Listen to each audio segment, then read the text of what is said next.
Hello, Jack Tubbs from the J Team at Realty One in Surprise, Arizona, wishing you a fantastic Tuesday. Hope you're soaking up some of this sunshine that we are experiencing here in the Valley today.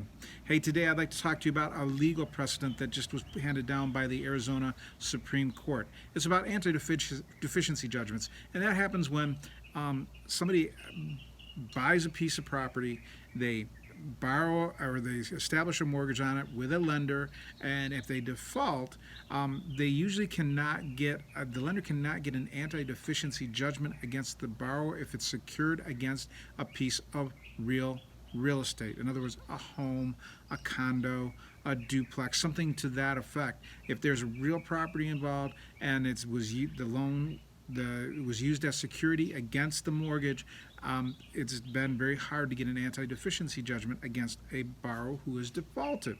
Now, one of the arguments about the anti-deficiency judgment is new construction, because they were trying to, the case was just brought before the Supreme Court where a borrower had defaulted. He was defaulted on a construction loan. In other words, he had a large home which he was basically knocking part of it down, putting on a huge addition onto the house, and then and the house was not going to be habitable while this construction was going on. He got it as a construction loan, not a home improvement loan, or a HELOC, and home equity line of credit, but a construction loan straight up.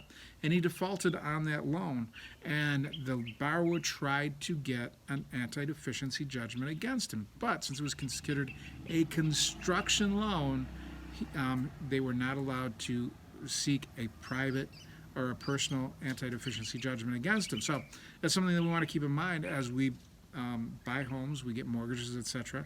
We want to make sure that the terms are clear between the lender and the borrower. If you're the borrower, you want to make sure that the terms are clear as to what kind of loan this is going to be classified as, because the lender in this case was trying to say, well, new construction only beholds to a house that is being built from scratch, that doesn't exist. There's not even a hole in the ground yet, and the borrower borrows the money to build that house from nothing. Well, the judge disagreed with that because they didn't want to make any distinctions between what is considered a construction loan and what isn't. In other words, it's talking about a home improvement loan or something like that. If it's going to be classified as a construction loan, then there's no anti-deficiency because it is secured against a piece of real estate, a house, a duplex, a home, whatever that there's real estate there that is the security for the mortgage itself. So there cannot be an anti-deficiency loan. Now, that doesn't hold the same for home improvement loans.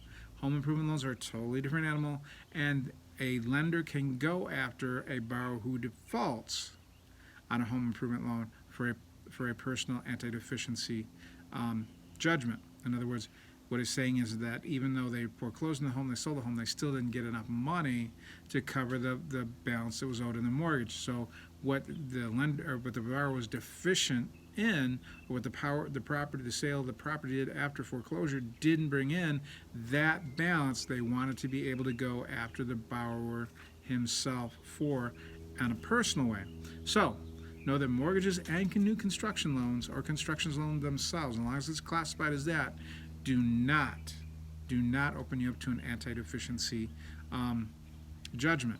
But always, things can change because attorneys always try to find case law that they can use to change a case around so that they can win a judgment for their client. But as of right now, the Arizona Supreme Court is standing by the decision of the appellate court below it, saying that no, it's a construction loan, and that there cannot be a deficiency adjustment against a construction loan or a standard 15 or 30-year fixed rate home loan, as long as the loan is secured against the property which the borrower borrowed money to buy.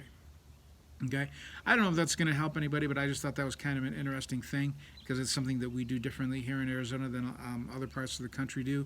And just to make sure that we understand, especially with all the people that are moving into our great state, that this is something that they really have to make sure that they understand what their loan is classified as they are getting ready to purchase a home, so that once again can help them from any possible liability further on down the road. So, this is Jack Tubbs from the J Team at Surprise, Arizona, wishing you a fantastic Wednesday. And if you have any other questions about any type of real estate, whether it be probate real estate, whether it be just listing, selling, any other questions, please feel free to call me. You can reach me direct at 248 330 7972. That's 248 330 7972. Or you can email me, Jack at the jteam.house. That's JACK at THE, the letter J, TEAM.house. Or you can call any member of my team at 623 252 4061. And once again, that's 623 252 4061. Hey, you guys have a great day. Enjoy your Tuesday. I will see you tomorrow with a little bit more news of what's going on in the Phoenix real estate market. Have a great day.